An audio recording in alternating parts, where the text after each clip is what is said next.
There we go. Testing 1, 2, 3. Okay, go ahead and say something. Hello. Hello, testing. Yeah, that's good. Cool. Dude, you know what? Like, you have like a really familiar face. Really? Yeah, I feel like I've like met you before. Have you? Some faces have that effect. Do you get that a lot? No. No. Okay. No. No, I was just like something. When I saw you, I was like, I know you. Really? Yeah. Huh. I don't know. Maybe we saw each other somewhere.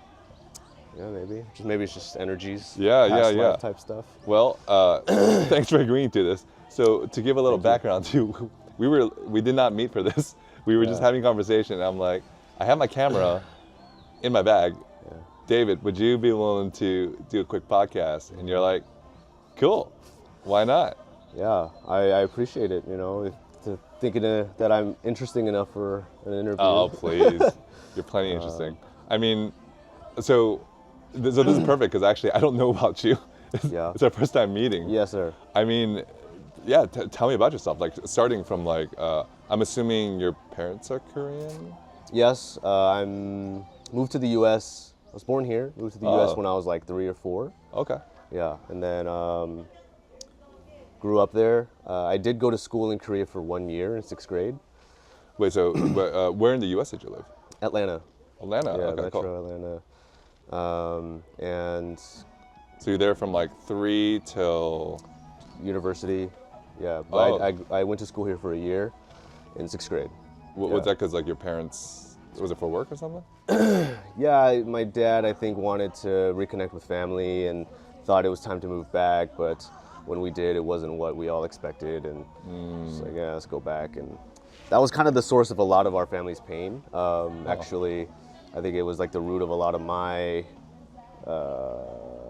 stuff, I guess.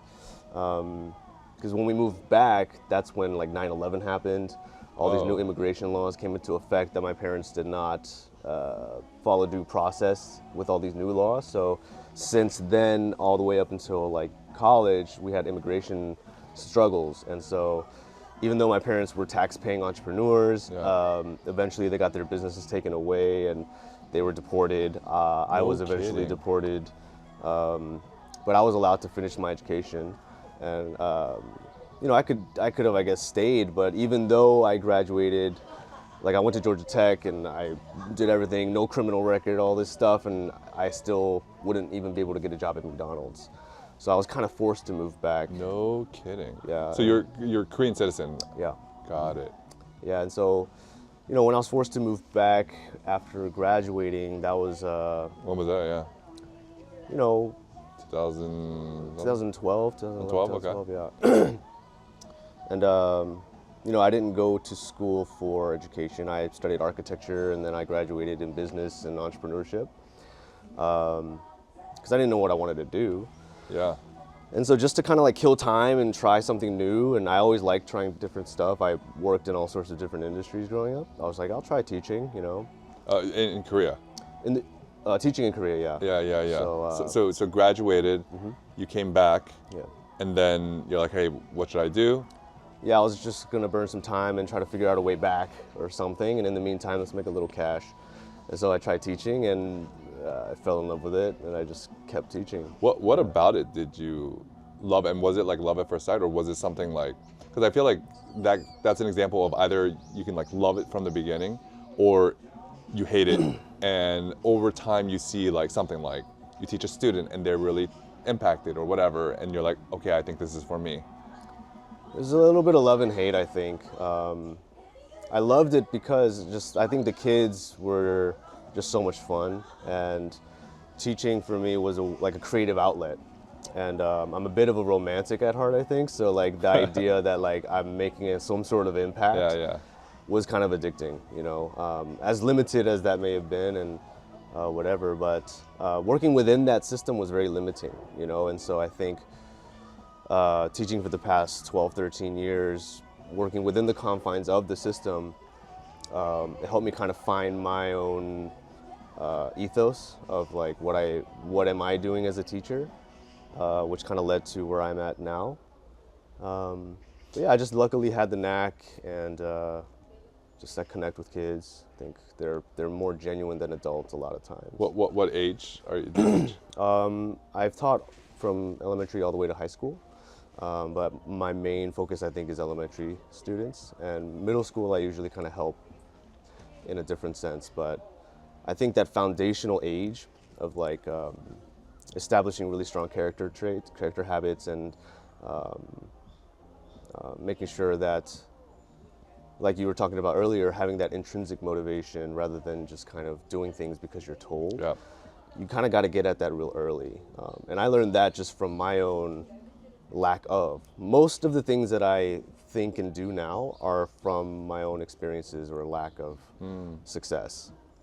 And so you felt like you lacked that motivation in elementary, middle school, high school? Yeah, you know, because we had our parents' generation, that was like the, I had like a tiger mom, you know, and like that generation there was no like conversation happening. There was no real like, I was a very inquisitive kid, so I'd ask a lot of questions like, why are we doing this? Why do I have to do like this? And the answer was always, because I told you so, because you have to do this to get a job, to do this. And that answer never satisfied me.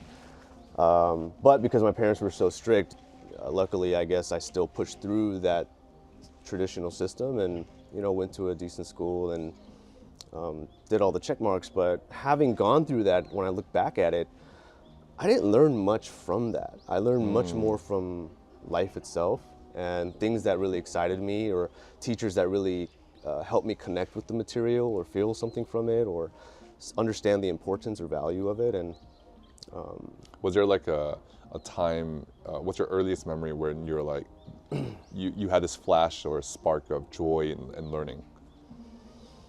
I think in elementary school, I think I always enjoyed creating something and knowing that like this came from me, and like kind of that pride, you know? And the teachers that kind of gave you that free rein to explore, that's where I felt the most joy, I think. Do you remember like a specific project or a specific thing? I think I was like in second or third grade, and we were doing like this big like mural project of decorating the hallway.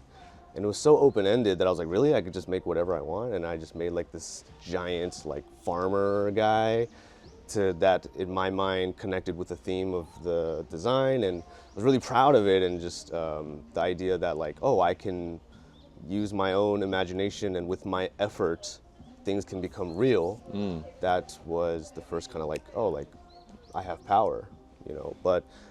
And then, you know, growing up with like all the family drama and stuff, and puberty, became kind of like a really angsty teen. Just I had a lot of problem with authority, I think, because of like the laws of immigration or whatever. So there was probably some anger there. A lot of anger, which I quickly learned doesn't help in any way. But yeah, I think that conflict with authority was always like a point of contention for me or my employers or whatever. But it was not that I had a problem with authority. It was I didn't like not being able to ask questions or feeling a lack of respect in some sense of like just being heard in a way, you know, like when you're young, you just want to be heard or understood, you know, and like just being raised to never question authority was always like, that didn't make sense to me. So for me, I always treat my students with, you know something that I don't know. You feel something and that's totally valid. Let's explore that together. Wow. Instead of just like, I'm the expert here, follow my rules. Like, I don't like that approach. I think for certain things you need that, you know, like sports or coaching or these types of things where that's appropriate. But when it's about learning, man, it's about asking questions. Like, answers are overrated, because that's always changing. Yeah, that reminds me of like this concept of reasoning by analogy and reasoning by first principles. It's like reasoning by analogy. The pro is you learn very fast. It's like it's like this, but different. So it's like swinging a bat, but you're swinging, you know, another club or whatever. Just like that's how we very quickly learn, or we reason by, I saw you brush your teeth, I'm gonna brush my teeth. I'm not gonna like question the existential reason of why I'm brushing my teeth. It's just like, no, I'm just gonna accept it. So I think but the con is there are certain topics where you probably shouldn't reason by analogy, such as what do I want my career to be?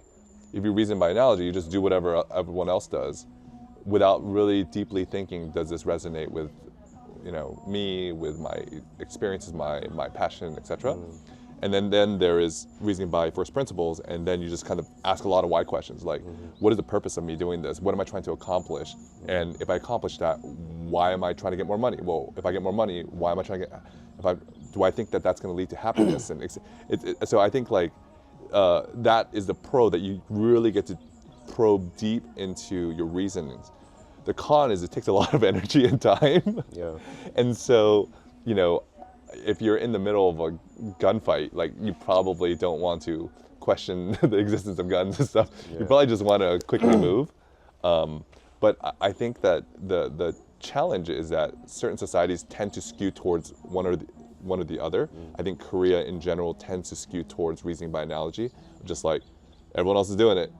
You probably don't want to take the time to ponder it because you're falling behind. While you're doing that, hurry up and come. I'd say America is a little bit more on the, it was the founding fathers said, F you to the British. And so they have this spirit of rebellion. I think another culture that's really like about just try things is like Israel. That's another one where I thought it was like chutzpah or something, but this idea of just like, just try it, just try doing stuff, and then we'll see and we'll learn. But I think like the wrong way to approach it is like, let's use this tool all the time. That's like saying like, let's use this manual screwdriver every single time. This is good for everything. It's like, no, for certain situations, you don't want to use a power drill because it's going to strip the screw, and you want to use a manual. But sometimes you got 100 screws. You probably want to just use a power drill. Yeah, and sometimes you won't know that until you strip a few screws. Yes. Yeah.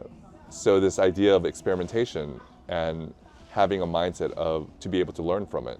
Yeah, and so, here we found ourselves meeting in this kind of random, serendipitous way. You grew up in the States as well, right? Yeah. And you came here pretty recently, like a few years ago? Yeah, 2 years ago, 2.5 years ago. And what was the point in your career that kind of brought you back to the motherland, I guess? I remember somebody mentioned like there was this book called like The Two Mountains or something, and basically, or Two Hills, I don't know. But the first mountain is basically you're trying to build up your career, and then you kind of get to that point where you feel like you do have a career, and then the second mountain is, what is my meaning in life? Like, what is the purpose of my life? That's pretty much what happened to me. I kind of did my career. I was in the Marines, did that for a few years, then went to business school, then spent about 10 years in tech, and I enjoyed it, but it felt a little empty. I'm just kind of like, why am I doing this? What is the purpose of me building another app? How am I impacting the world? And then it led to this kind of chain reaction of like, I don't know, where can I add the most value in the world? And just like the stripping the screw, just coming here to Korea, we just had a vacation planned. And then I was like, and then I had left the previous job, and I was doing some soul searching. I'm like, I wonder if there's an opportunity here in Korea where I could, I was kind of in a service mindset. I'm like, is there a way that I can serve the Korean people, Korean economy, something, through the skills that I had obtained in America? And Koreans really, I think, respect and like Silicon Valley, and I had worked at companies there, so I'm like, I wonder if there is something here. I had a hypothesis. I came, talked with a bunch of people. Seems like there was some demand, but at some point you're just like, am I going to do it or not? Like, I think we were asked for like, if 4 things are sure, like if we figure out our housing and kids' education and stuff like that, we'll go. And the result was none of them. None of it was confirmed. And then yet me and my wife were like, well, what are we going to do? And we're like, you know what? We gotta go. Just go for it. Yeah, we gotta go and learn. So that's kind of what brought us here. And how old is your kid now? One is in 3rd grade, daughter, Okay. and then one is in 7th grade, son. Wow. Okay. And, bringing them to this educational environment, that must have been a bit of something to ponder, right? I mean, I think like a lot of Korean Americans or just diaspora, they always have this kind of like fantasy of like, and I think it's largely driven by our lack of Koreanness and Korean identity, living in a foreign country, feeling like we are, for example, for Korean Americans, we feel American, and yet you're reminded constantly that you're not American. Like I remember I was in Boston and I was at my kids, my son was in kindergarten or something, and there's an African American woman next to me, just one of the mothers, and I was telling her I'm trying to help my son Liam learn Korean and reading Korean, and she's like, oh, that's really awesome. You know, when did you come to America? And it's a very subtle statement. By then, like, I was already an officer of the United States Marine Corps, like, and the fact that I still get this type of question, and she didn't mean anything by it. I'm not saying that, but it's more of, no matter what we do, no matter how patriotic we are, it doesn't matter. Just by the fact of our face, they will always wonder, like, oh, did you come to America recently? And I think what that does to, at least me, was it made me question, like, am I American? Am I Korean? And so there, I think based off of that, it drives me to always want to connect with my Koreanness. And then, you know, I spent a year in Yeonse and I find out, like, everyone's like, you're not Korean. So it's like, who am I? And so I think born out of that, when my kids were born, I was like, we're only speaking in Korean. So their Korean was pretty good. My wife is Korean. And so, but now she's a US citizen. But I was always like, man, it'd be cool if I could give them something that I didn't have, which is go to Korea, maybe for a few years, go through the Korean education system, they get fluent, and that's cool. And I think that's like a good example where I didn't think too deeply. I didn't think first principles. I was just like, just driven by this emotion or this insecurity or this fear. But you know, here we are. And so they actually spent a year in Korean school and experienced that. And right now they're actually homeschooled. That's the move, man. When I have kids, I think I'm gonna go homeschool. And I didn't think about that until I started getting deeper into this, just questioning education as a whole and the ethos of all was it a of certain moment or something? Because you know, you didn't say here, but you had said previously that you spent about 12 years in Daechi-dong. And for there's viewers in Korea, but there's also viewers in America. So like, can you explain like what Daechi-dong is, what it literally is, but what it also represents? Yeah, so Daechi-dong is a district in Seoul, in Gangnam, where the quote-unquote top academies are kind of concentrated. And of course, everywhere else in Korea looks at Seoul as the capital of education, and then the capital of that is Daechi-dong. And so it's so concentrated and so competitive that it's just kind of insane. The kids are studying 12 hours a day. Like, can you paint me like a vignette of just like, what is life like there? They're busier than most, I think, like 9 to 5 adults. The kids, it's crazy because they go to school, they don't learn much in school. So school is from what time to what time generally? Yeah, like probably like 8 to 1, something like that. Okay, so 8 to 1 p.m. they're in school. 8 to 2, 3, depending on the day. Okay. And then at school, usually they don't learn too much because it's so, public school at least, it's 30, 40 kids packed. There's no level differentiation, right? So, and in Korea, education is all about getting ahead. So they try to get more and more advanced in these after-school academies that in school they're not learning much. Then they go to after school to learn. So I'm like, why are they going to school? They might as well just go to after school if that's where they're learning. But again, the whole idea of learning here is more just information regurgitation. It's just test taking. And so if you have a track of going to these top academies, you could put that on your resume to go to a top university. Oh, you can put that on like your resume? I mean, they'll probably include in their college application that, oh, I went to like this top academy or whatever. Oh, really? I don't know if it helps because I think it's so saturated, man. And even if you are, like, let's say you ace every test, you're doing really well. If you're not like top 1%, you don't really have a path to the top school. Like it's because it's like what, five, 6 schools that everybody's trying to go to. So Seoul like, Yonsei, yeah, all Korea. the Sky universities, Yep. right?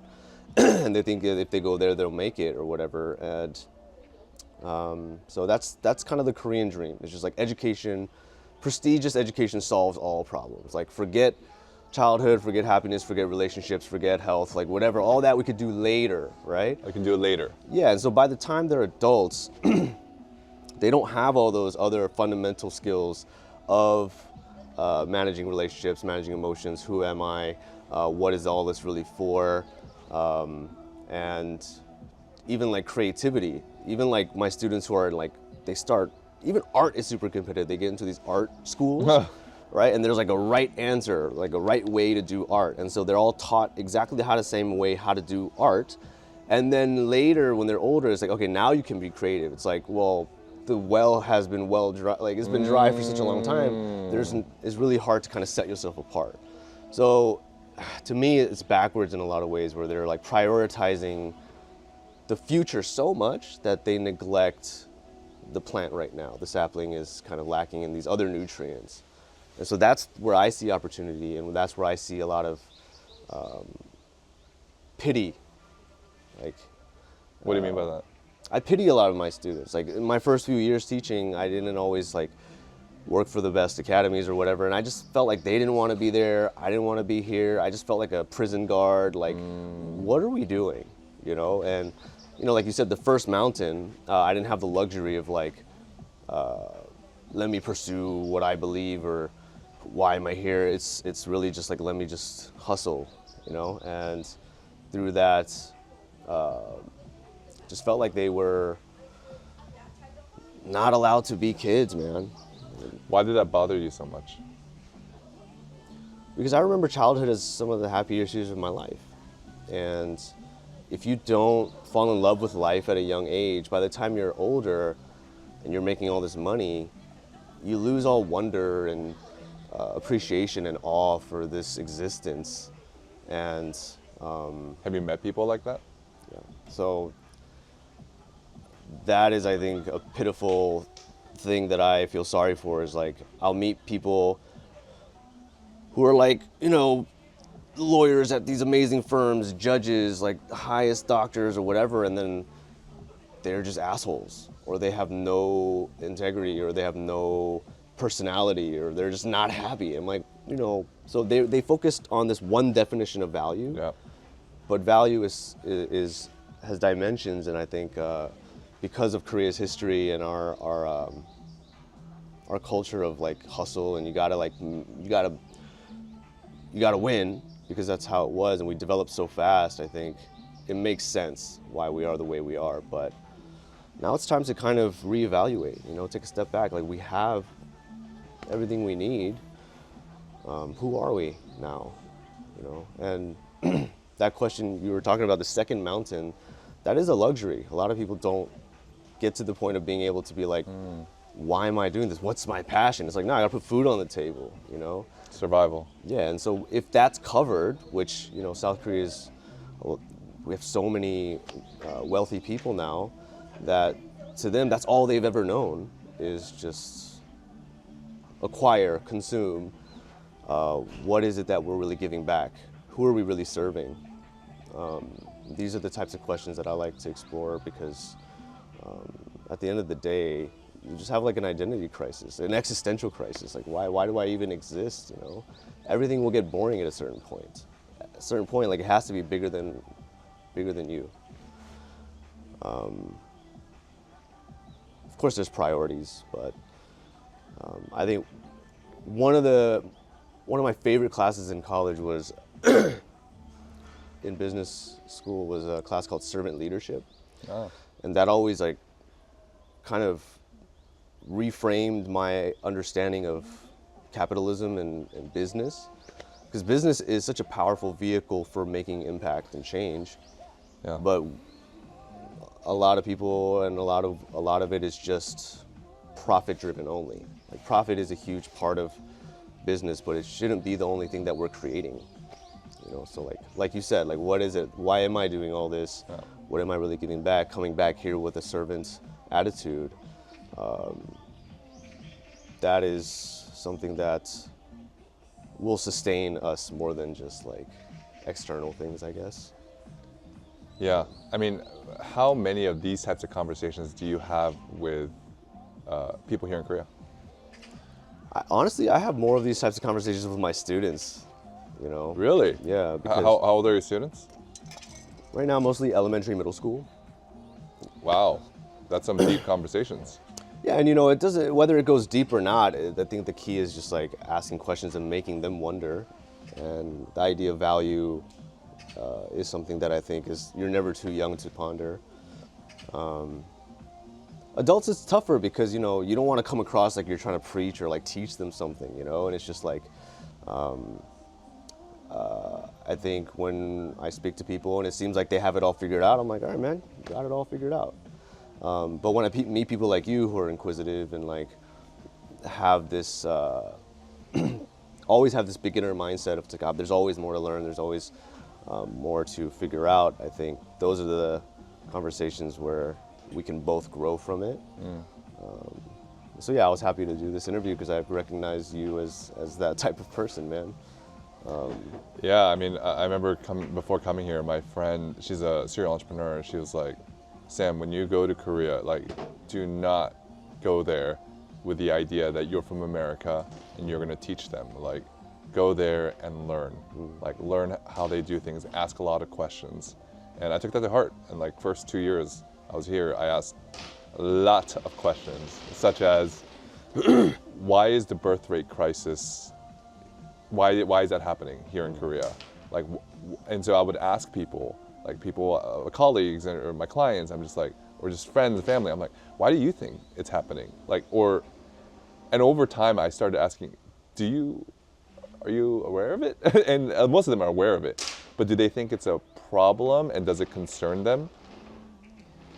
At least just from the conversation that I had, the general sentiment is no, not because it's not an issue, it is an issue, but because it seems like a very far off problem.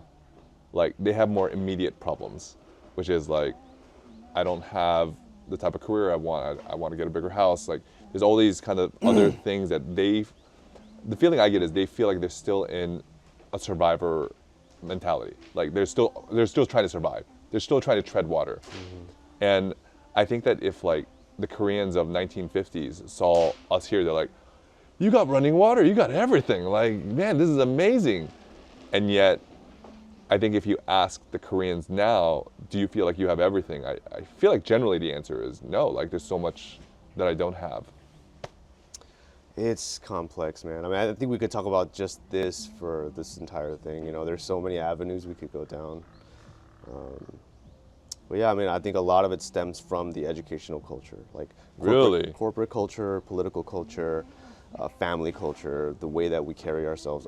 A lot of it is from this old school educational system that we have here today, because it just kind of programs us to look at everyone else as other, and I need to take care of me. And so this idea of community is like put on the back burner. If you look at one of the biggest causes of unhappiness in Korea today is loneliness. There is no sense of community. I don't know if you noticed, but like in Korea, like, or in the States, you know all your neighbors, you invite each other to barbecues, like, or like, you have house parties or whatever, you invite your friends. There's more of like a community, but here it's just, you just feel like you're on your own. And I think that's how people feel. It's like everybody else is other. I have to just take care of me. And just, I think the sense of community or like the village mentality has kind of expired a while ago here as well, especially in Seoul. Because it's Why do you think that is? It's just we prioritize capitalism over everything. You know, get your bag. That's number one.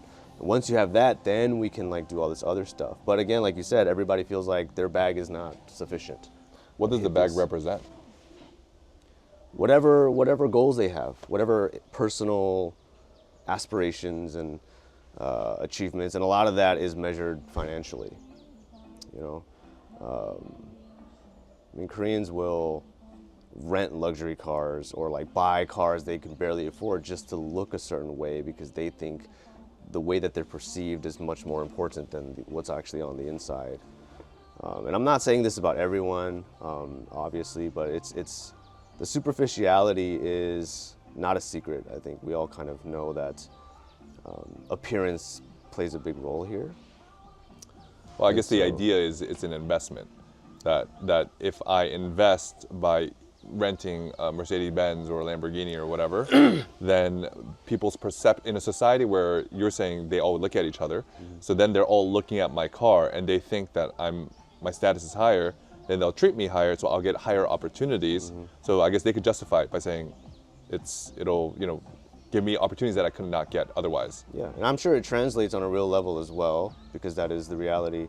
But Koreans are so logical, like we're just purely logic driven, that I think having kids and stuff, like they have like a list of like a order of priorities. They're like, yeah, I want kids, but I need to check these boxes first. And just, I don't think our work culture also just doesn't support that kind of privilege, I guess, to feel like I have enough time or energy for kids.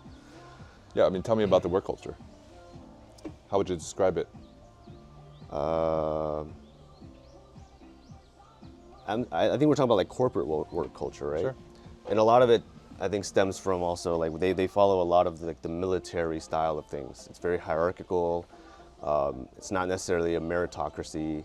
It's just like who is clocking in the longest. So it's kind of like rank based. Yeah, and there's research that suggests that Koreans work twice as much as, like, for example, like a German company, and yet they're like half as productive. So it's all about like appearing to like work hard, but yet they're wasting a lot of their efforts just like making presentations for their superiors rather than actually solving problems or making innovations. So it's just like a ladder, man, and they all just care about that ladder. And you think that is influenced, or the causation is the education system? It's a big factor, I don't know. I'm not that smart, man, and I don't know. I'm not like a sociologist or whatever. I'm just asking for your opinion. Yeah, and just from my observations, a lot of the things that I see from students who are educated in a very traditional way here carry on and develop these traits that I see in adults, which is just they're very self-focused. They're not worrying like what impact will this have, or like, what am I? They're not really questioning shit. They're just like, this is the way it is. We just got to play the game, So in their mind, they're realists, And you talk to someone like me or someone like you, maybe they may be like, I feel like you probably could have made more money if you did it like this, or like you're an idealist or whatever, Yeah, I don't take that as like a slight. I think I have ideals, but I'm not delusional that I think I'll achieve those. But what are your ideals?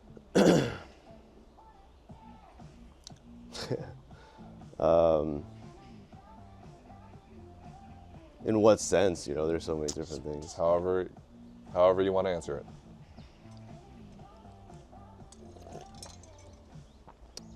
Just everyone seems to think they have the right way to do things or the right way to be. And I tend to think that everybody should have the freedom and should have the responsibility of figuring out what works for them. And what age do you think that should happen? What do you mean?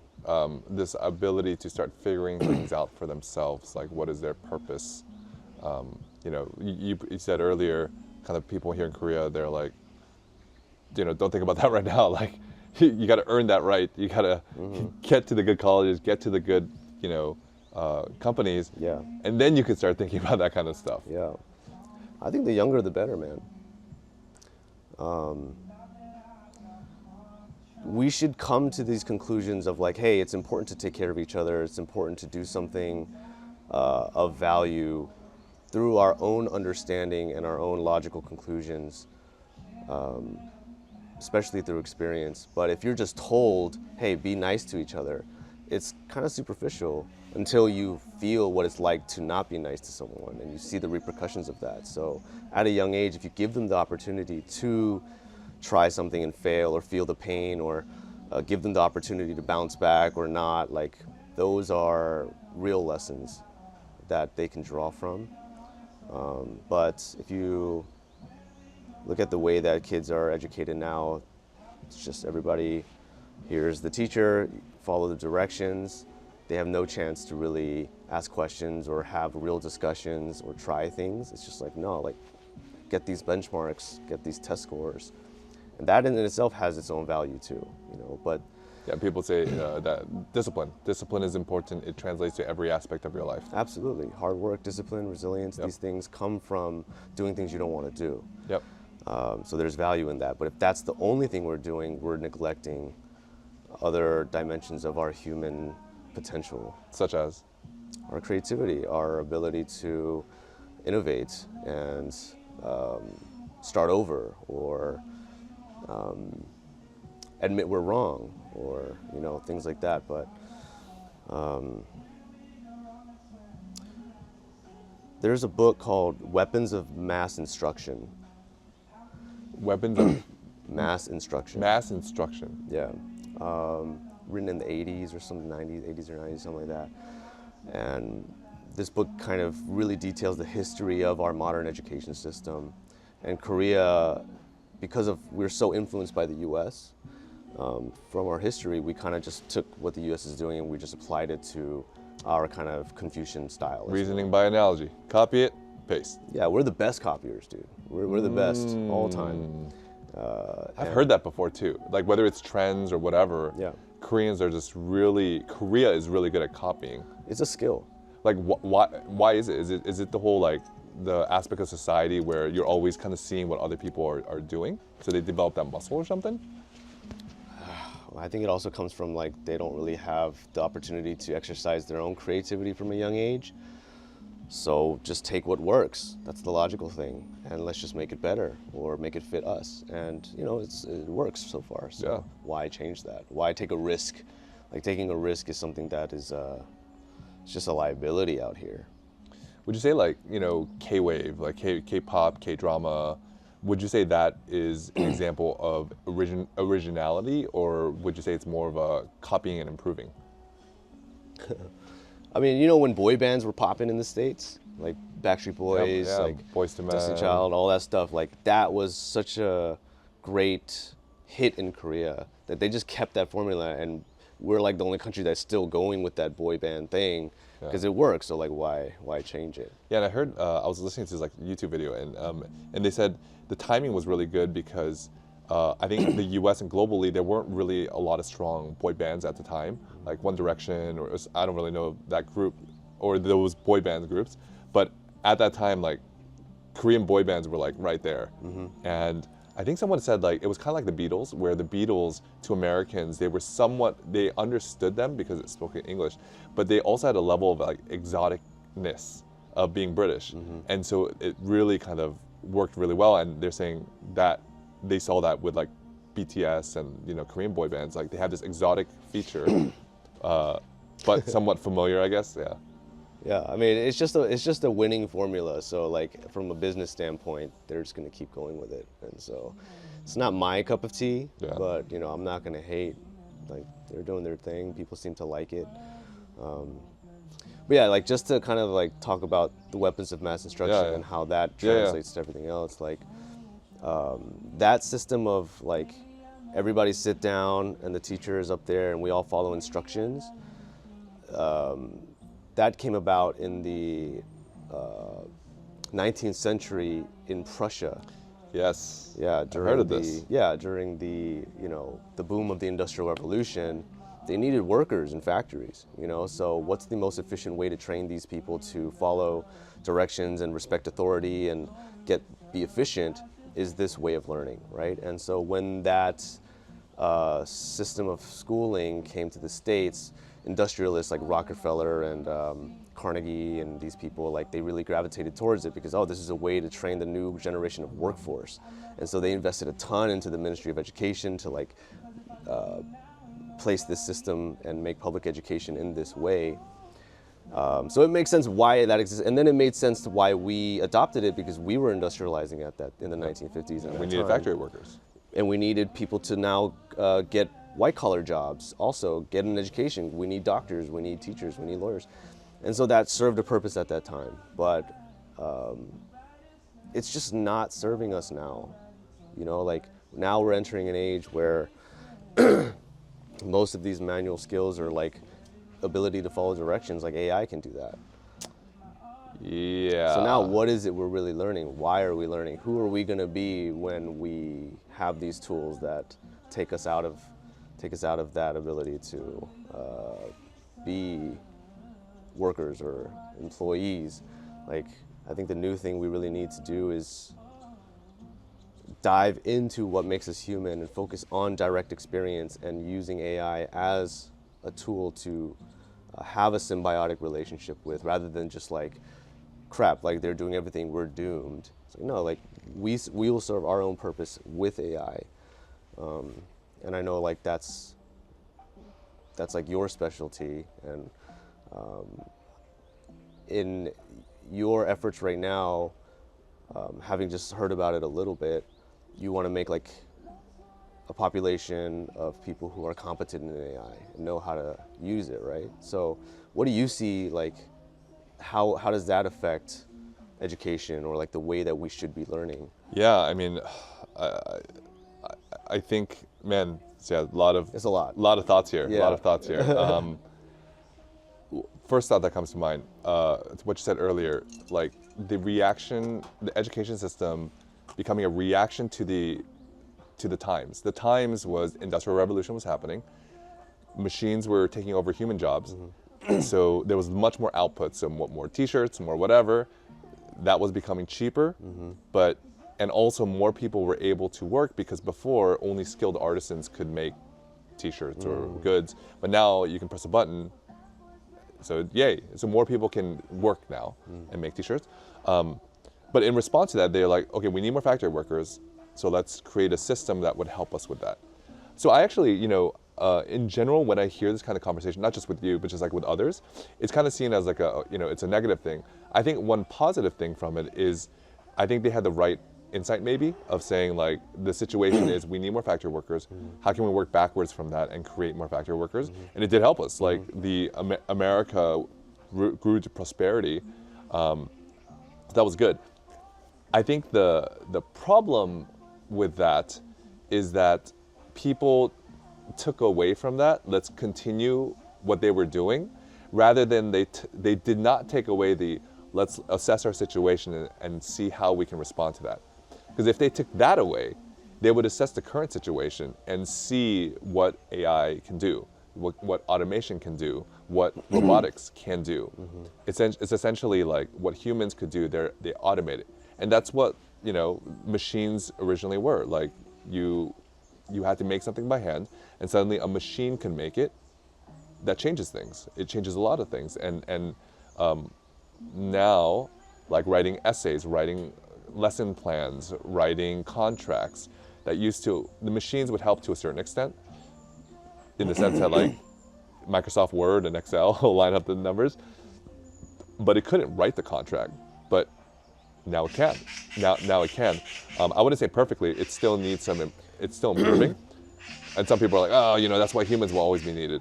I think those people should really, I think only the ones who will best predict the future are the ones who are using the actual technology, and they're seeing what it's able to, they're seeing what it's able to do. They're seeing the capabilities, they're seeing the limitations, but they're also seeing the speed of progress. And I think the third part is the biggest thing that has kind of raised alarm bells for me. Seeing the rate of progress of, with ChatGPT, the world's attention shown on AI. And so that means people's attention, people's money, funding, like and it just blew up, and just this perfect timing. And so it's insane. Like we've never really seen anything in technology. I mean, I've been tracking technology since probably the early 2000s, and we've never seen any technology develop this fast, where you'll have an AI that can create an image, and it's like, okay, drawn by a 7-year-old, and then you wait a month, and it's like, it's aging. It's like, oh, it's an 18-year-old, and the next one is like a professional artist, and then it's like something else, and you're just like, what the heck is going on? Yeah, it's going to be exponential, right? Yes, and the way that one person explained it to me was, or I heard it in a different podcast. I listen to a lot of podcasts. One said, it's not just the software is getting better. the software is using hardware, graphics processor units, GPUs, to train. What's happening is the GPUs are becoming cheaper. They're becoming cheaper. They're also becoming faster. And so what that means is more people can use it. And the software, it's trained the software. So the software is also improving. So both are happening at the same time. Yeah, wow. And capital is just being poured in. Yeah. And so what they were saying is like, even if you're conservative, within like a year or 2 years, you're not going to see like 10, 20% improvement. We're talking about like 1,000% improvement. And it's exponential. Yeah. So whatever you think is silly right now or amazing right now is going to basically be child's play coming in a year, 2 years or something. And so that's why, like, you know, I hear talks of like, you know, whenever you get to the point where AI just solves all of mankind's problems, we kind of thought that would be like 20, 30 years from now. But some of the leading people, so there's a bigger competitor to OpenAI, they're called Anthropic. I think the CEOs like came out of OpenAI. Like in recent talks, he was like, by the end of this year, speaking about coders, the vast majority of code will be written by AI. And he said, I think that this general intelligence could come within like 2 years. So will it come in 2 years? I don't know. But I think I'm thinking less about the time frame. I'm thinking more of the fact that it's not 20 years. And so I think that, once again, if we go back in time when they changed the education system, it's like, what was the lesson takeaway? The lesson takeaway is understand your situation, surroundings, and react to it. And well, not react to it. The better thing would be, where are we now? Where do we want to be? How do we find a path to that? Like we're currently not many factory workers. We need a lot of factory workers. All right, let's change the education system. That's very, you know, it makes sense. Same thing, like we're currently in this position where AI is developing very fast. In the future, humans will not be able to outperform AI in a lot of spaces. Okay, in those spaces, then what should humans be good at, right? And so then, like, how do we change our surroundings to prepare us for that? And you know, I don't have a background in education or anything, but we were forced to kind of think about this because we have kids and we're homeschooling. And one of the reasons we're homeschooling is because I have a theory that the future people of influence are going to be the ones who are fluent in AI and know how to use AI. They know how to use AI agents to actually like automate a series of tasks that humans used to do. So like if you think about a human job, they just think like architect.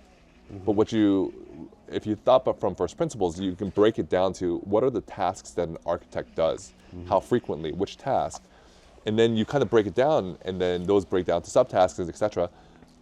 And then you're like, oh, okay, this one's going to be automated. This one's going to be automated. This one partially automated at first. AI is going to serve as an assistant, and eventually it's going to figure it out, and then that will eventually be automated. So humans will just keep moving on to other tasks. Yeah. Right? But the question is, who are these people that are going to be able to work really well with AI? And my theory is it's going to be the people fluent with AI and people who are creating. And my question to that also is like, what are going to be these other tasks? You know, if AI gets to a point where it automates so much that it disrupts not just our way of working, but just existentially, who are we now that we have nothing to do, in a sense? What are those other tasks going to be? I mean, I think, like, I'll give you an example. I think that even when AI is good enough to run a business and to become $1 billion company, there will never, I don't know about never, but I think it would be difficult to think of an all AI company with no human involved. There's actually a human reason for this, because so AI agents. Do you have like how much knowledge do you have about AI agents? Probably none. Okay, so that's fine. So I'll just kind of give a quick background. ChatGPT is a large language model where you can talk and have a chat. Okay. But if you tell ChatGPT, hey, write this email to my boss in a more professional tone, it'll write the email, but you have to copy and paste that into your email, your email client, and then send the email. You have to send that. But the question is, do you have to though? If it's done in a computer, theoretically, that ChatGPT should be able to send the email for you if it had access to your account. And that's the idea of an agent. You give it hands and feet, like you give it arms and legs, so that it can start breaking out of that chat window and start doing things. One thing, actually, before I saw you, what I was looking at was what people are doing is, so I'm going to compare black and white world and color world. Black and white world, the before world, right now world, for marketing is normally if you're looking to find prospects of potential clients, you'll go on LinkedIn.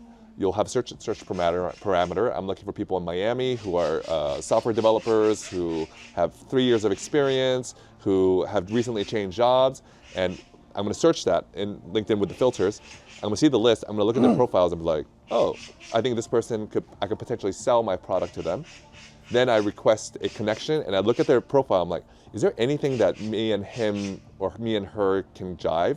So I'll send a little, hey, it looks like we're both interested in this. Want to become friends? They accept. Then you send them a direct message saying, hey, I saw this. I'd like to sell you this product. Okay. And if they respond, then you have to set up a calendar invite, and then you give them the pro, right? That's the black and white world. The color world of automation looks like this. And some of this automation existed, but some parts did not exist. So now you can get that same search parameter of like Miami or whatever. You give those parameters to the automation. It will find up the list of people. Then it'll go into each person, look at their profile. And then this is the part that you couldn't do before, but what you can do is now give that to AI and say, hey, look at this person's profile, look at my job description or my product, is it a good fit? And it'll give me a score between 0 and 1. And it'll be like, anyone with a score of 0.75 and above, just go for it. So what is a 0.75 versus 0.6? You just kind of trust AI to do it, the LLM to do it. And then it gives you a score. But not only that, it will say this person's a prospective prospect for you. Then you need to send a connection request. To send the connection request, you normally have to look at their profile and this. You give both of that to AI and say, hey, write a 100-character, something short, something punchy that'll get their attention. And that's personalized. It does that. Then you send a personalized DM. Hey, I noticed that you went through this job. That's so cool. Like this is what we do. Super personalized. Send the email. AI will do that again. You get the calendar thing. The AI also has the ability to look at your calendar and say, okay, Sam has times at this. David has this time this. How about this? It's like, great, I'll create the invite. It sends the invite. It creates a calendar invite for you. All that automated. So you basically kind of create that whole script, press execute at 8 a.m. every day. That normally takes a human, because I was literally talking to a CEO today who does this manually because that's the only thing we know. And it takes him hours every day. You just automated all of that away. And now you're getting tons of inbound, and maybe even the next step, you have to do an intro call. What if you have like a video, or what if you have an AI avatar or an AI chatbot? You can have that conversation. So a lot of the stuff that humans used to do, it's being automated away. Then now, if you ask the CEO, it's like, if I created a product for you that automated all that, what would you do instead? And I'd be ecstatic. I would be focusing on company strategy. I'd be focusing on the company culture, et cetera, et cetera. So there's all these other things that he would rather do, but he has to do this. You have to do this to get business. And that we just said marketing and sales. The same thing is happening in coding. The same thing is happening in product planning. So essentially, in all aspects of business, sales, marketing, all that stuff, more and more, a lot of the grunt work is being automated away. Some of the strategic direction, even that theoretically, you can ask an AI to be like, you're a strategist now, and it could now interact with the lower level AIs. So this is the idea of agents and agents talking to agents and stuff like that. So let's continue that. Let's say every business function is automated away. Heck, the CEO is automated away. The reason there will always need to be a human is when that AI company does something illegal, or does something illegal, or they get sued. The government of whichever government will not be satisfied to sue an AI company. They want a human. They want a human. So it'll probably be like one human is the CEO, even if they're not involved at all. But good luck with that, because usually, let's say your company just did $1 billion penalty or whatever. What's going to happen is that story is going to spread globally, and then people are like, that CEO is like, the AI company will never again do anything that I don't understand. So it will put constraints on it. And so every other company is going to follow in suit. So I think there will always be a human involved. And at that point, it's almost going to be like a daily, it's like the bottleneck is the human. Because the AI could just like run amok. So anyway, it's a wild world, and we think this is like years and years away. But I would say that, because like I said, the way I learn is experiential learning. So I'm trying to learn this on my own and practice it, because that's the way I feel like I learn. I feel like we're like, I don't know, 60, 70, 80% there. And once again, we just said that the models and AI is increasing exponentially. And then, by the way, this is only stuff in the software world. Just today, I watched a video from that Elon Musk tweeted out, and it was for Optimus, the robot. And the dexterity, it was showing basically the robot dancing. And you see things like that, and you're like, yep, that intelligence will go into a body. So now, just like I wrote an email and now I need it to send virtually, but what if I need to create a 3D printed thing and I need to physically move that somewhere? Then it'll talk to drones and send the drone off, or it'll set a robot and the robot will take your groceries somewhere. So yeah, man, I mean, based on that forecast, it seems like, the grunt work or everything that can be automated is a huge majority of jobs. Today's jobs. Yes. Yes. So, and that's still what people are going to school for and still like preparing for. That's what scares me. Exactly. And so like, as you said, like disruptive technology has a lot of bad things, but has a lot of new possibilities that come with it. But on this scale, it's we can't even like forecast it at this point, right? So like, yes, we still need a bottleneck human, but for the most part, 95% of the employees are now going to be obsolete, especially when the hardware catches up with the software. What is it that we're going to be doing? Like what should our kids be preparing for? Yeah, I mean, so my theory on that, or at least the hypothesis that we have, that we're putting our money where our mouth is because we're teaching our kids this, is I think for children or just humans, we'll need certain basic skills. Like, dude, we didn't think about this until like a month ago or 2 months ago, when we were like, what are we going to teach? Like, me and my wife had these conversations a lot. And I think that's one of the benefits of homeschooling. It forces you to go from outsourcing to like, I don't know, the system will take care of my kids, to like thinking from first principles, like what are we trying to accomplish with this human being? So the way we thought about it is when he leaves the house, or when our children leave the house at 18, what do we want them to be? And I think there's some basics, which is they have basic skills. They know how to communicate. They know how to be respectful. They know how to, they have faith. So we're Christians, so we're like, they have a strong relationship with God. So they care about others, stuff like that. There's that, the basics. They know how to negotiate, stuff like that. And then there's this other aspect of like the calling, or what they want to do for their career, or what they want to do for their life. I think that the core of it though is, what problem are you going to solve? So essentially you can have a mechanical army that's like, what are we going to do? I can do everything. But they're going to come to you and ask, what do you want to do? And I think the world has unlimited problems. It's unlimited. And things that were a problem 50 years ago are like, things that are a problem right now, it's like my latte is not at the right temperature, is laughable from a long time ago. But as our standard of living increases, there's always problems. So what are the future problems? I don't know. Like, no one combs my hair when I wake up. I don't know. Just, there will always be problems. And so I think the idea of entrepreneurship, so suddenly it's not only that long time ago to start a company, you need like 10 people, 100 people, and then buy all this room and stuff like that. That started being abstracted away to a dude with a laptop who can just like spin up a website within an hour, right? that's going to be abstracted, the coding part, into you wake up and it's like your AI assistant's like, hey, what would you like to work on? It's like, I don't know, like, he's like, I have some suggestions for you based off of your entire history. I know you're really passionate about the whales, so there's some issues that we're seeing with the whales and unintended consequences. Like, oh, let's drill into that. Tell me more about that. So its ability to help you understand the situation. I can see AI assistants helping you with that. You're like, ooh, I like that. You have any thoughts of like how we can solve that? It's like, okay, well, we can create a product, we can do a business, we can do this, we can do a nonprofit. It's like, ooh, I like that. All right, how much resources do we have? All right, so it's kind of like those like really rich people who have like the assistants. It's like having Jarvis. Yeah. Something like that.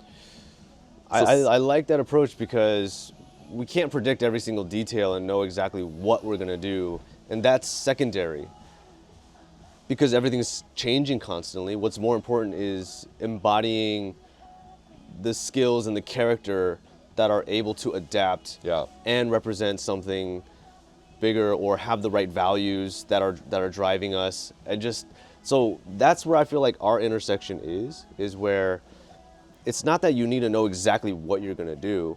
It's just about who are you within this flux, and what do you believe, what do you represent, and do you have the right skills to be able to solve these problems or adapt or be resilient or have integrity, these types of things that really is supposed to what makes us human, because now what makes us human, robots are going to be able to do, but what role are we going to play? We have to be like the spirit of it. Yes. Yeah, and I think like that's kind of a big part of, I started a new company called AI Fluent, but the idea is for you to, or it's actually similar to like those Korean parents who are like, you have to earn the right to be there. You have to put in the hard work now, and so you can be there. I would say the same thing. Like you have to earn that right to have a speaking voice by. You need to be good with these AI tools. Like even today's, I think once people realize how much they can do with this AI and automation and stuff, like they would rather bring in a middle schooler who was super AI fluent rather than a crusty like 40-year experience, whatever, because that 40-year experience, there's value there. I'm not saying there isn't value, but the problem is they have the curse of knowledge where they have these habits and they're not willing to change. For those that are not willing to change, there's some that are growth mindset, but some are not. They're set in their ways. They're like, you can do output of 1 unit of work. This 7th grader can do an output of 100. Yeah, I'm going to choose that guy. And because here, there's a growth mindset, at least. So I think the ultimate people are going to be growth mindset, AI fluent, and it's going to be fun. And I think the reason it has to be fun is because, you probably agree with me, I can outplay anyone compared to the amount that they can work. Playing will always outlast working because it's the amount of units of energy you're using to do something. And that's why if you work in an area of your passion or something you enjoy, you're so efficient with your energy that you can just keep going and going and going. And that's what I think, like we were talking about missionaries, like if they're passionate about their mission, they just keep working. The problem is missionaries also have limitations, which they sometimes forget about. They like burn themselves out. Yeah, that's where teams, relationships come in. So like NoWordBank is tell me about it. Yes, I want to hear about this. Yeah, so it's just an experiential learning initiative, which is I'm just trying to gather like-minded people who prioritize, like you said, growth mindset and curiosity, and putting that in the forefront of rather than like results or things like that, because things are always changing. And so the 3 core principles behind what drives us it's actually based on, have you heard of the Harvard study of adult development? So it's apparently like the longest ongoing longitudinal study where they kind of study people from childhood all the way till death, and their goal is to figure out what makes humans happy. Right? That's cool. Yeah, super famous study, and what they found is the biggest common denominator of happy people are relationships. And I think that is one thing that's really missing here. Like, even though Korean education is so prestigious, we still rank as one of the most unhappy nations in the world, highest suicide rates. So like, what is it we're really, teaching these kids? So one is the ability to have genuine relationships, right? How to make connections, how to manage that. The second thing, as you said, is developing a growth mindset, which is being able to be flexible, not being afraid of making mistakes, taking risks, always knowing that there's something to learn.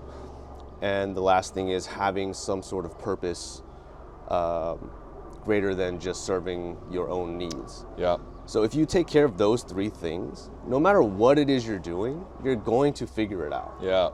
I have faith in that because that's not just my idea. It's research backed. It's literally just what, if you look at all the successful people, they have those three things. Yeah. So if we can cover those three things, whether they're learning English, math, business, like if you have genuine relationships, people who you trust, care for, if you have a growth mindset, and if you have a purpose greater than just self-service, then you're gonna figure it out. Yeah, I love it. Yeah. I love it. And so with those three things, the way that we go about doing it is with these three methods, which is, as you said, play more, learn more. So if it's fun and you feel like this is play, you're gonna have the best results, right? But the challenge is most teachers don't know how to make it fun or really engaging. So if you play more, learn more. Second thing is developing habits of self-directed learning. Not just because the teacher told you to do it, not because you're afraid of what will happen if you don't do it, but developing a healthy curiosity and this intrinsic motivation and habits of hard work and discipline that help you to learn despite going to school or not. Like, I'm always going to be learning. The third thing is having a newbie mentality, which is that I don't know everything. There's always something to learn. I may be right in this moment, but I may be wrong later. So like, I'm careful about defining things as good and bad. Like, right now this may look good, or I believe this is good, but you have to be open-minded enough and humble enough to say, maybe this is bad, or maybe this thing that I thought was bad is actually good. And so these kind of labeling and just kind of like divisive thinking, I think, is really limiting. And so with those methods, I try to curate these projects or experiences or field trips that are mission driven. Oh, that's cool. Yeah, and just like more have the kids, because when they're playing, they don't even realize they're learning. Can you give me an example? Like, yeah, so I can help visualize it. Let's see, what's a good one? I mean, every month we go on different field trips to different places, and then we have project-based classes that we do each week. But when we go to these places, let's say we go to... like what's a recent one that comes to mind? Last month we went to the flower market, the Yangjae Flower Market. And so they were tasked with a list of challenges. Oh, cool. Where it's not just shopping, hey, this is pretty, let's go plant this. It's like, it requires self-reflection. So let me figure out, who am I in the analogy of a plant? And we have like these kinds of ways of doing it and figuring out the character traits that might reflect being a plant. Okay, so then we're gonna go do research. But for kids, it's really challenging to take the initiative to ask vendors questions. It's really scary because they just ask mom or dad, or they're just like, they're not curious. So you have to ask a number of questions. And then there's like side quests where you have to ask someone to can you take a group picture of us? Or awesome. Another task would be like, hey, you have to bargain and bring the price down. Oh, that's awesome. Yeah, so they have all these mission-based tasks that they're motivated by, like, oh, this is fun. And also, like, no one's gonna do this for you, right? And it's all optional, like, you don't have to do anything. But with this challenge, kids love to step up and try to do things. Even kids that are scared. Yeah, like I was about to say, like, even though it's optional, what % of the children They all do it. They all do it. Because the culture that we've built is, it's cool to try. Ooh, it's fun to fail. Wow. Hey, that was awesome. What did we learn by not being able to bring the price down? Or, if we go sledding, like, oh, I'm scared of this thing. It's like, all right, you're gonna have to try to do that, and we'll like scaffold and try to get to that point. But it's about building courage, building compassion, building curiosity, collaborating. And so depending on what we're doing, I try to design an experience where they're guided to push themselves. So instead of just like, all right, go play, which free play is also very important. But within our thing, I want to create the structure for them to freely explore themselves and challenge themselves. And you're creating all this programming Yeah. by yourself. Yep. Are you a solo founder, or do you have co-founder? It's just me. Yeah. And I have a lot of friends who are teachers, and we're always kind of like workshopping things together and stuff. But essentially, I'm just kind of carrying it out. Luckily, my wife is much more grounded in like the logistical things, and she takes care of a lot of the. Oh, so you both work on the business. Yeah. So she's kind of my only partner in this, but we get freelance help, or we hire help sometimes. And then we also do pop-up classes or programs where other teachers or experts who have skills to offer can design workshops where they can learn hands-on different things. Yeah. And so English is just kind of like the icing on top. It's just the tool. But as we were talking about earlier, language acquisition should be done immersively and organically. Totally. And so to me, I prioritize like character development first, and like questioning everything, and then reflecting on that experience. And who was I during that? What could I do better? What was awesome about it? And like kind of presenting that. I was about to say, like, those things, I love the idea of I love that. There was another homeschooling community where they have markets every once in a while, and then the kids have to like figure out what are they going to sell, what price, and then try to get the customers, and and I'm like, this is so awesome. Like, it's so awesome that they get this experience. I got none of this experience when I was young. Yeah, it's all theory. It's all in the book. Theory. Yeah, until you actually have to solve that problem and put yourself out there and be the face of it. Like, that's real life. And even if you don't consciously understand or take something away, like, it impacts us so deeply. And if you think back to your schooling years, what lasts the most are things where you felt and understood at the same time. So like emotion is such a core part of learning that I think is kind of hollow in a lot of the learning that's happening now. I mean, that aspect, I wouldn't restrict it just to Korean schools. Right. I would say just broadly. Yeah. Like what you said, the Prussian system basically went global. Yeah. And that could be a beautiful thing. Aspects of it were beautiful. It prepared the world for industrialization. But aspects of it are like, like it's almost like as if like if you implanted in every one of those things, like, but things can change. So like reassess after X amount of years. Yeah. Like if you can implant that part into whatever you export, you're like, hey, this is the latest and greatest, K education, whatever. But part of there is always like, but always ask yourself, does this make sense for your situation? Yeah. And like one thing that I love about the experiential approach is whatever we have planned, it never goes according to plan. So kids get to experience in real time us solving that problem. Right. So for example, we had a short film project recently where the main character, we filmed a day, and she was absent the next class, right? And we only had 2 or 2 more days to record, so we had to think on our feet and totally rewrite the script. And kids are like, no, this is doomed, or like something breaks or whatever. It's like the things going wrong is part of it. It's not that it is wrong or like everything is messed up. This is it. The thing that screws up is the fun part, and that's it's bound, and that's life, isn't it? Like, never goes according to plan, and our ability to adapt to that, and actually there's value in that. The beautiful thing that is like you're programming them in a way to not be afraid of failure, but to accept it as part of the process. And so they're more willing to do things that are innovative or outside the bounds. And that's one of the things that I struggle with when I work with entrepreneurs or just like team members too. Like, I'm like, all right, let's like kind of think outside the box. And they have trouble because it's almost like they have an internal governor that stops them. Yeah. Because What they're if? like, what if this goes wrong? Then I'm going to be the one to blame. And I don't want that because I worked so hard. I sacrificed so much in my childhood and, all this working like crazy. It could all crumble. So I'd rather be safe. It makes sense, But I think really like deep down, what really brings out the best in human resilience is you have to have faith in something greater than yourself, whether that's God, whether that's the universe, whatever it is, you have to believe that everything will be okay. You'll figure Why, it why out. do you feel like that's so important? Because I've lost faith and I know what that was like.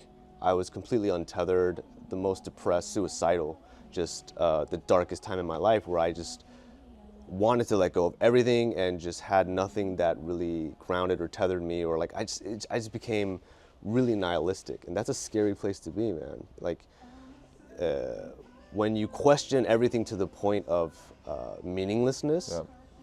Yeah. I think we all go through that to a certain extent, but people who don't come back from that darkness eventually and end their own life, or do something destructive. Luckily, I was able to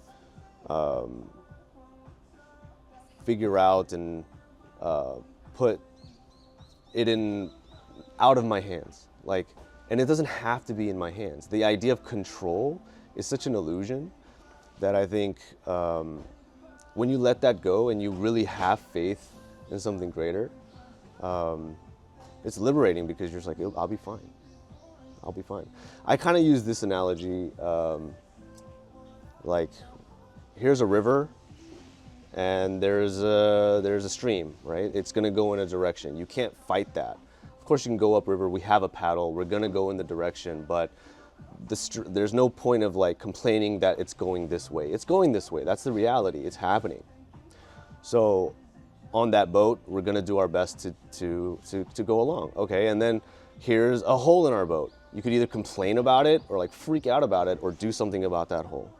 Here comes a beautiful yacht that's bigger than ours, and I could just like, oh, I wanna be on that yacht. Why is my boat so small? Like that doesn't help, right? You can build a bigger boat or figure out a way. And then here's somebody who has no boat, who's like floundering and drowning. It's like, like that's their problem. It's like, no, help them, they have no boat. We can help each other, and you never know what that could do. But if all else fails, there's a storm, all our boats get destroyed, we can swim. Just swim, it'll be fine. Wow. So you have to learn to swim, which is where I think the self-reliance and learning these, like you said, the core skills of like being able to be respectful, solve problems, have love. Like to me, like because I know I can swim, it'll be fine. I'll figure something out. That's so interesting, because like I draw a connection to like the idea of survivors. Like surviving, one way is a fear. It's like fear driven. Yeah. Like, oh, I can't be in a position, like, oh, I gotta make enough money, or I gotta get this job. It's effective. It's effective, but there's a cost. Yeah. But you will survive. You're talking about the same thing, resilience, surviving. You're stranded in the middle of the ocean with the understanding like, I'll swim. But the way that you're describing survival is very different than this flavor of survival. Like this one is more like, let's help each other. We're all gonna figure it out. Like, don't just do things. Like this idea of agency, of just do things. You are in control. Like you don't have, even if you didn't get to the best schools, you don't have the best yacht, what can you do now? And I think that's so beautiful, because like, number one, that's a core of entrepreneurship. Like, because you're gonna be in a position where you're like, dude, I don't know what the heck I'm doing, as I've faced many, many times on my journey. I'm sure you faced that on your own. But number two, it reminds me of some of these thought leaders in AI. They were saying AI, at any point, we used to look for intelligence, because the smarter you are, the more people kind of come to you. But what happens when you are one click away from intelligence, super intelligence, at any point, 24/7 available to you? What do you do then? Then what is the most, it may not be intelligence. It's just enough intelligence to use a super intelligence. Then what will help you stand out? And the common thing that I heard is the idea of agency. The idea that I'm just gonna do it. Like, I didn't ask for permission. I don't have to ask for permission to start a business or solve a problem and save the whales. I'm just gonna do it because I have agency and I'm gonna do it. And I think it's really interesting, because we just said that I think all of AI, as good as it gets, it will always be stuck to a human. It'll be limited by the human, or it'll expand or shrink based off of the human's capabilities. If they have a fixed mindset, they're just like, oh, I can't do anything. Then their entire army of AI agents can't do anything. But anyone who's like, I think I'm just gonna try something. Even if they suck, even if they're 100 times worse than the person next to them, it doesn't matter. Yeah. They did it. Yeah, man. And I think that's the missionary mindset, right? It's just like, I'm just gonna do it because that's what I believe. And everything on paper is, for me, is like, dude, like you doing it wrong. I need to make more money. I need to market it this way. I need to follow the trends or whatever. And that's probably where I'm just being stubborn on one hand, where my bank account's like, dude, like you're screwing up, you know, like everything on paper is telling me I'm screwing up. But again, I'm just like, yeah, whether this works or not I'm not invested in that. I'm invested in what am I learning through this? Who am I becoming through this? And like, it's all just a video game to me. Like it's a dream, but it's a real dream where our experiences and our feelings are real. And so because I know what it feels like to be floundering and drowning, I wouldn't want to just look at someone doing that. I would want to help them. Yeah. Just because we should have agency and be self-reliant doesn't mean compassion needs to be obsolete. But again, you shouldn't expect that. Don't look for a handout or expect someone to save you. Like, you got to first figure out how to swim, man. It's an interesting tension. It's like knowing, not being dependent on someone else, and to be able to have agency and saying, I can do this, I'm going to do something about it, and I did it. And then also you see someone else challenged and you're like, I'm going to help them. So what's interesting is, as a system, if you create a system like that, all the pieces keep moving because they have agency. And when someone goes down, you have the other systems that swarm and help them. And it basically kind of builds up. This only works though in a non-zero sum game. If it's a zero sum game, all bets are off. But if you assume that as a society we do better when we come together and help each other and work together and try to help humanity, then it will keep getting better. Yeah. And there's also the added bonus that not only is it logically, it makes sense for a good society, it also like feels good. Yeah. And I think that, I think that God has just created humans to feel most satisfied when them and their loved ones are doing well. Yeah. And the loved ones could be defined as just myself, which is selfish, or it's just with my immediate family, or it could be all of humanity. Yeah. And that's the crazy thing, because that is actually a logical conclusion, which it seems like a paradox, but when you help others, that's the best way to help yourself. Literally, physically, spiritually, all of that, like, you'll be taken care of if you're not worried about taking care of yourself. Coupled with this idea of agency, because there are gonna be times when you feel like everyone abandoned me, F the world, but you're like, all right, it's time to build. Yeah, man. And I just feel like if you have love in your heart, you'll figure something out. As soon as there's no love,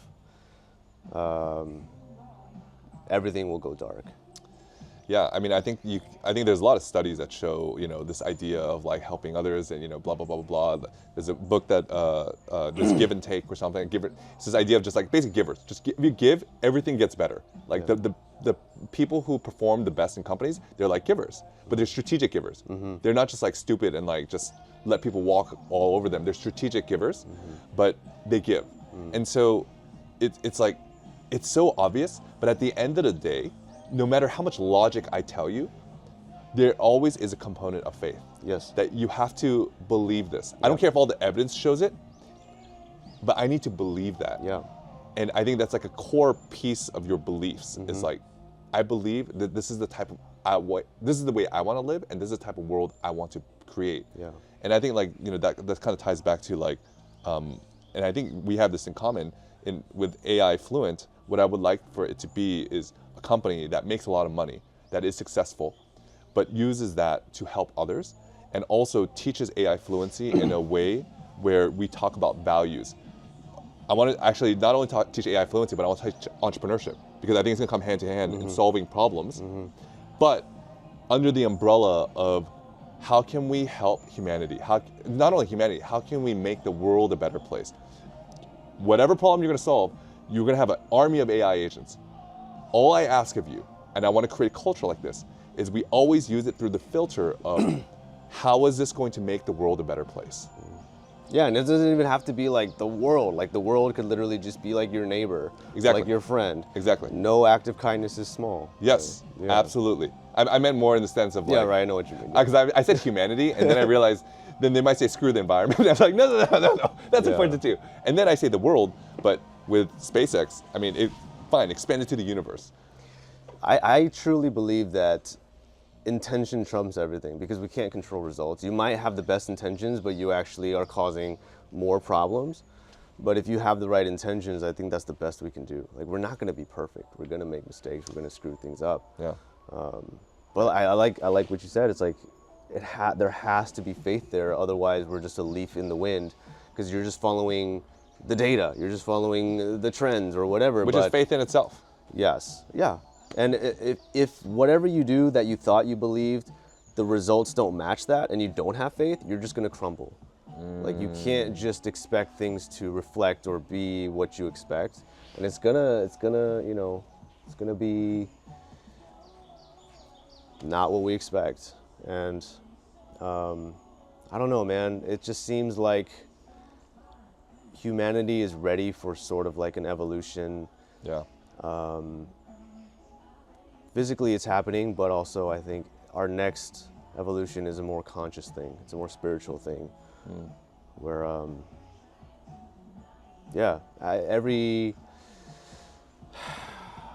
everything points to that direction. It's like either you're gonna damn yourself by only thinking of yourself, or we're gonna rise together. Like, that's the only way. Yeah. You can't save everybody because like we're all responsible for ourselves. Yeah. But Once again, it's that balance of help others when you can strategically. And by the way, when I say strategically, that could sound like only if you're going to benefit me. That's actually, I forget, there was another term for that, but that's not what it means. A giver is just, they always love to give. yeah, But a smart giver is a smart giver, basically. It's like, they know in this circumstance, I'm not going to give because either this person's not going to appreciate it, it's going to go worse, or I just don't have the capacity to do so.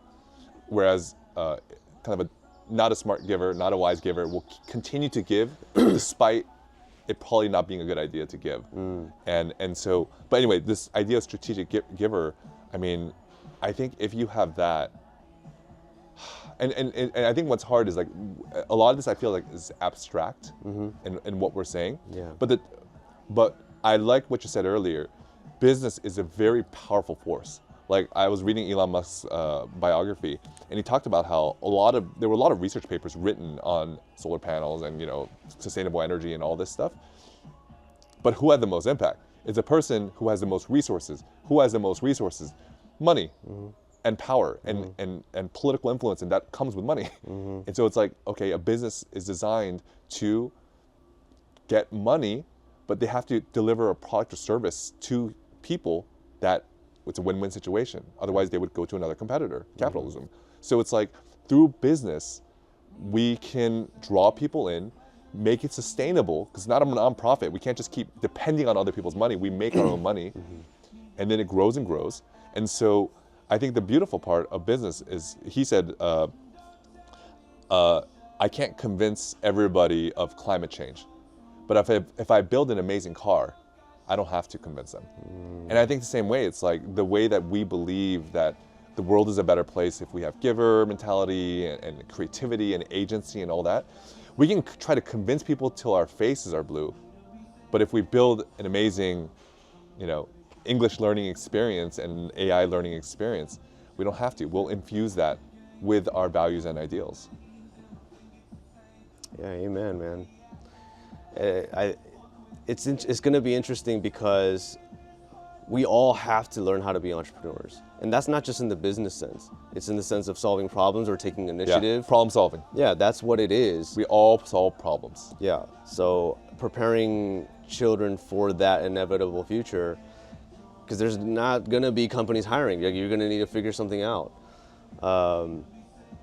And the whole idea of going to university and test taking and graduating from that university, the whole point is just to prove to employers that you're trustworthy to show up on time and do these tasks and prove that you're competent, right?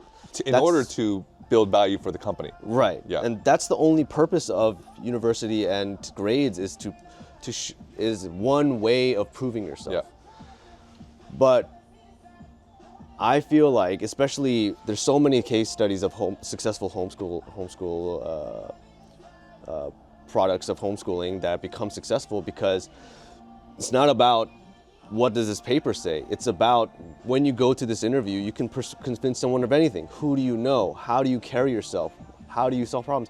Like, you don't need this verification. Like, Koreans are so heavily influenced by, I'm certified, I have this certificate and this certificate, and I went to this school and that school, and if you don't have it, like, you don't have credibility.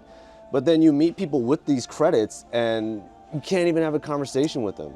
It's like, well, I wouldn't hire you just because you went to Seoul University and that, like, you have no original thought or like don't give a shit about like what it is you're really doing here. It's like, I'd rather hire a dropout who clearly is intelligent and has all these other character traits that I think we can prove through just having faith that we'll be in the right place at the right time. Just stay active, do things, try things, get involved. Yeah.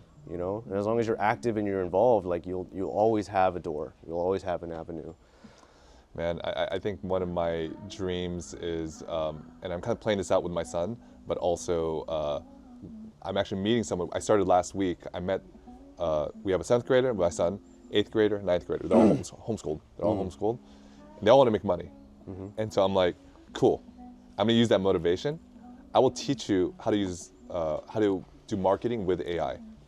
And I'm telling you, as businesses become easier, you know, the voice gets lost, so marketing is more important. So if you can do this well, you will make money. But I'm gonna Trojan horse the values, you know, how to make the world a better place. But what I would love is, like, 5 years from now, they are off saving the sea turtles, and some person's walking beside them. They're like, dude, like, you live like a pretty good life. Like, you're but I don't think anyone's paying you, but like, you have like a nice car, and how the heck are you doing this? Are you like, come from a rich family? They're like, no, I actually made more money than my parents. Actually, about 4 years ago, I started this business using AI, a bunch of AI agents. I started a business, and it made a lot of money, and it's still making money right now. I just kind of every once in a while check in on it, but it's like it uses 1% of my time. And so with the other 99%, I pursue what I feel like I was made on this earth I was put on this earth to do. And that would be amazing. That would be amazing. And once again, it's like the college thing, as you said, it's one way to prove that you can add value to the company. Another way to prove that, build your own business. Yeah, dude. The literal track record of experience. Or build an organization. Just build something that solves a problem. It could be a nonprofit. I don't care what it is. And be like, and businesses actually like that better because it's not theoretical. It's like it shows agency, which all businesses want. They want agency. They want to show proof, and you talk as if you actually have done it because you did. Yeah, because you did. I mean, what trumps that? Yeah. Amazing. I follow this page on Instagram called Homeschool Hippo. Okay. And that's all they have, like, podcasts about it and stuff, and like tons of really cool ideas. But like, there's so many kids now who are homeschooled and they just do all the core subjects or whatever online, right? Yeah. Which frees them up to do internships or other apprenticeship early on, and then they can apply to community college, and then by the time they're 16, they can then transfer to a regular university. Like, it's a realistic path to even traditional education. Just people think like, oh, homeschool kids are awkward or have no social skills. Like, if they just stay home, but these kids are active. They're in clubs. They're in all these other like initiatives and like. Yeah. And so I would like, if I could help in that effort too. Like, you are part of like a homeschool community of parents, right? If I could help you design projects or experiential programs and take initiative, like, dude, I'm already that thinking. Excites me. I want to pair you up. Yes, I already have some ideas. And I think actually it'd be fun for you to sit in on one of these meetings. I don't know if it's going to continue because I told them, I'm like, hey, you're kind of like my interns. I'm gonna train you, but let's just only continue if it's fun. Yep. And they wanted to continue last week because I taught them how to use AI to get an image and turn it into a video. And they're just like, this is possible? I'm like, you are like 0.1% of the world that understands this. And so actually, I think it'd be fun if you just come and see, and just like come and see and just hang out and then just like have fun together. Yeah. But dude, that would be amazing. I was already thinking. Okay, dude, it was an awesome conversation. Actually, I've never done this before, but always growth mindset. if someone's watching this and they're like, they love what you're doing, they love that idea, how can they either follow you and kind of hear more, or how can they like be involved or be helpful or anything? Yeah, that'd be great because I'm not putting a lot of effort in marketing. Like this just kind of happenstance, and like I'm just focusing on like designing programs and stuff, you know.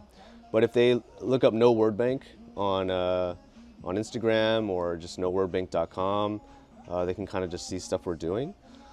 But I kind of labeled it as an initiative because I just want to connect with people who are just like, hey, let's see what's possible. Like, I don't know what this will grow into, and I'm not close to be like, no, this is what we do. It's like anybody has ideas or wants to take action to be like, this would be a totally cool thing to try, and not just limited to kids. Like if we could create custom experiences for a core business team or like team building or whatever. Like I know how to gamify anything. I know how to make it into a mission. Like that's just all I do, all I think about. But if anybody out there doesn't have to be a teacher, but has any sort of skill that they would like to share and serve and would think like younger people would like to experience, I'll help you to design workshops where you can give back to the community by teaching kids. Or if you're connected in the education field in any way, I am working on a documentary that explores this and kind of spotlights what education is now and what it could be, and just kind of figuring it out together. I really think that this is something that is unprecedented, not like what I'm doing, but like the future of technology and all these things. Like we don't know what's going to happen. Yeah.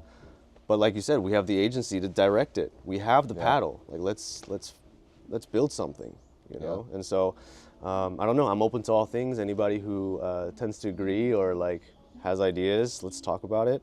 I'm meeting some teachers soon who like want to teach kids yoga or want to teach kids chess or want to teach kids coding or whatever it is skills that they have, and they're just like, you know, I'll mix it up a little bit, work with kids. Yeah. That'd be cool. Like anybody could be a teacher, man. And do you just mean in person here in Seoul, or do you also mean remote? It could be online, and also, I mean, my trajectory is like I want to take kids abroad. I want to do things all over the world. Like, why are we limiting it to anything? Like, if there are people who want to do something, we just got to figure out how to do it. Love it. Yeah. Love it. I mean, but at this point, I am alone. My resources are limited. My brain is limited, so I could use all the help I could get, man. Yeah. So, man. We'll talk about AI. Yes, sir. To help you. All right, man. Yeah, dude, it was fun. This is fun. And you know what? This is a great example of just like we were having a conversation. And I'm like, you know what? I think others would enjoy this conversation. Let's do it. And you reciprocated, and you said, let's do it. And here we created this thing. Yeah, man. My answer is usually why not. Why not? Let's just hit it heads on and see what happens. And the collateral damage is, you know, can also be a good thing. Hey, why not? Yeah, why not, man? With that, dude, thanks so much. Yeah, Dude, awesome. Peace.